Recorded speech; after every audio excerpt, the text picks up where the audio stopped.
কালকে আমরা একটা ঘর বানাইছি ছোট, সব সালপাল মিলে। আর আমরা কাল জন্মদিন করছি, ওই ভিডিওটা করতে পারি নাই, কিন্তু কাল ছোট ঘর বানাইছিলাম। 4 ঘন্টার মতো লাগছে আমাদের, কাজ করছি মোট 4 ঘন্টা আমরা। আর এখন আমরা ঘরটা আপনাদের দেখাতে চলেছি, তো দেখতে থাকুন।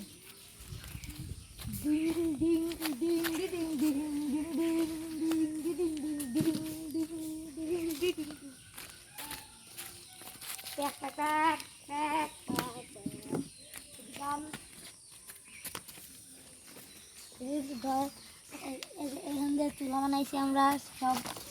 আমরা নিম্ন 4 ঘন্টা ধরে এই কাজটুক করেছি। নিম্ন 4 ঘন্টা কষ্টের পরে এখন আমরা সফল হয়েছি। এই যে আমাদের ফুল ঘরের রিভিউ দেখতে পাচ্ছেন।